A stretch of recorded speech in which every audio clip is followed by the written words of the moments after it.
The Selfish Path to Romance. Download Chapter 1 for free at drkenner.com and at amazon.com.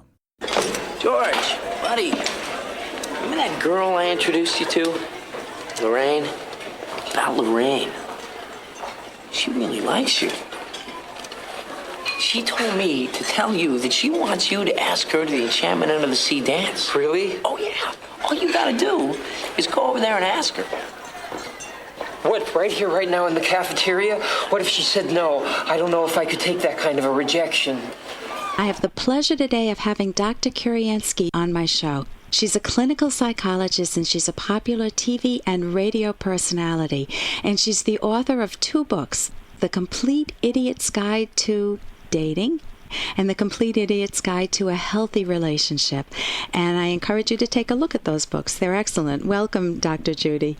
Oh, thank you, Dr. Ken. It's a pleasure to be with you, and I appreciate that you've had one of them on your shelf. And what's interesting is that the dating issues are very related to a healthy relationship, because what I say about dating is that you need to keep coming up with new ideas to keep your dating experience fun, and that's the same principle that actually works for a long-lasting relationship, is to continue to be creative.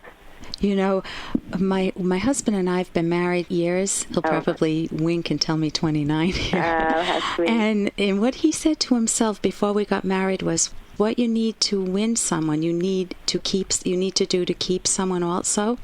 Oh, that's and wonderful. we have had so much fun. I mean, I could tell you playful things that he's done, like take me camping. We go get all the beans and the hot dogs. And then when I get to the campsite, instead he has a gourmet cook there cooking a meal for us.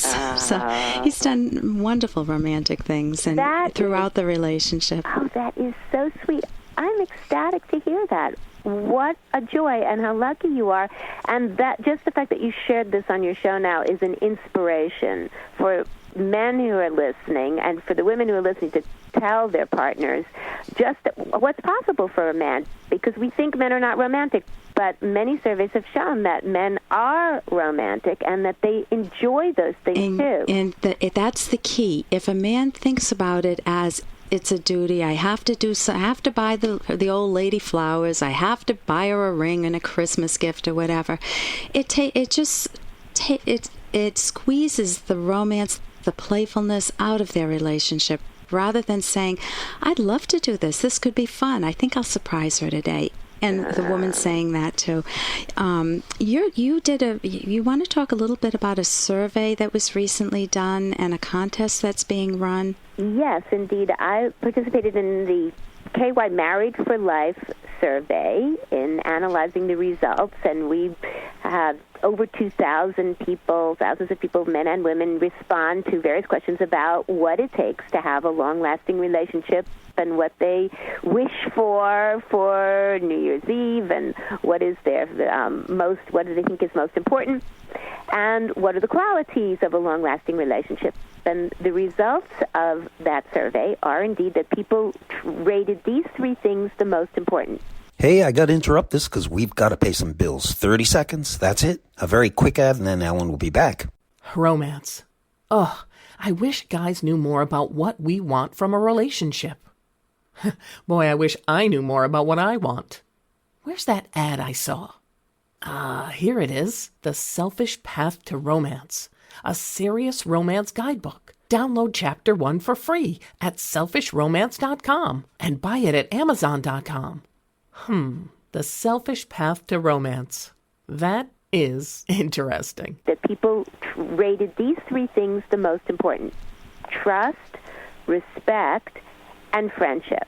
Yeah, I've heard friendship a lot, and I know that one of the things you can never not have is trust in a healthy, ongoing relationship. Oh, it's extremely important. That the minute someone has an affair, the relationship is so scarred, so damaged, and it's really hard to rebuild the trust. Oh, exactly.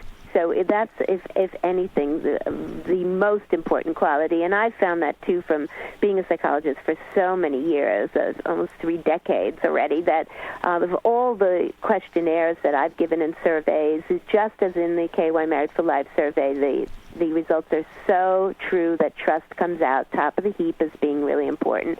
And as you said, Dr. Kenner, if there's an affair, the trust is broken. The good news about that is that trust can be rebuilt. It's not easy, and it takes a lot of commitment and recommitment, and it takes talking about what the problems were and resolving what the new direction is going to be. And if the man or the woman, whoever has had this affair, is truly willing to make a new commitment and then can do little things like show up at the time they say and keep different agreements, then the trust can be rebuilt. And they both have to be really committed to rebuilding it. And it would really help to get into therapy so that issues don't get buried, and then, they work so hard to rebuild it, and then the big issue comes out. And you want to be able to make a solid foundation if you're rebuilding trust.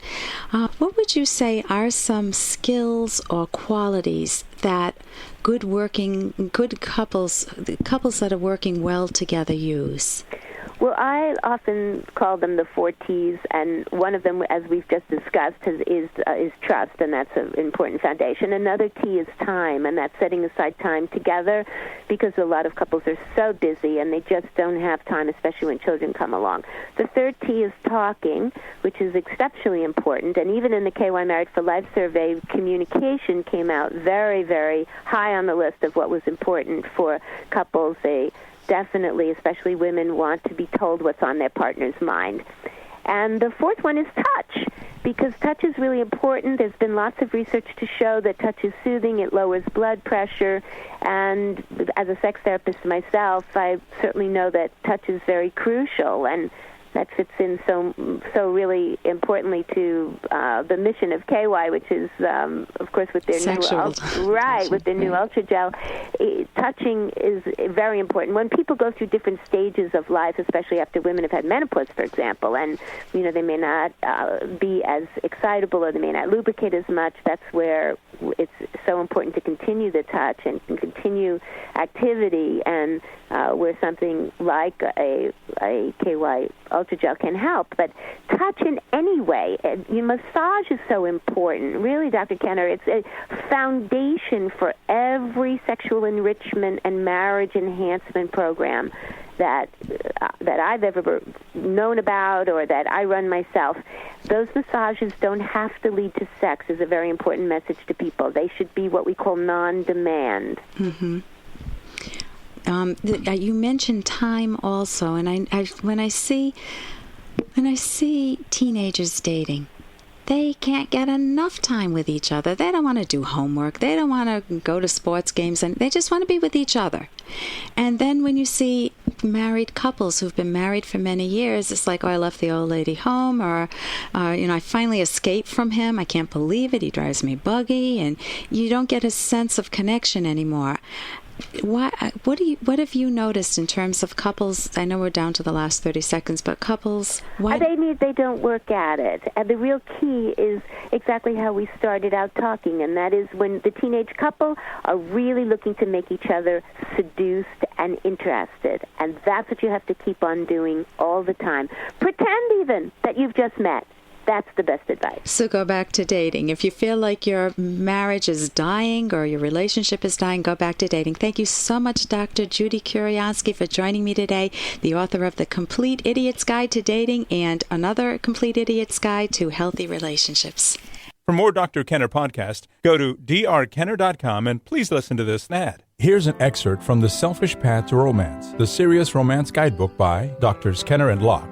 You chose your partner. You did not choose your parents. You should not cater to an unreasonable or blatantly irrational parent.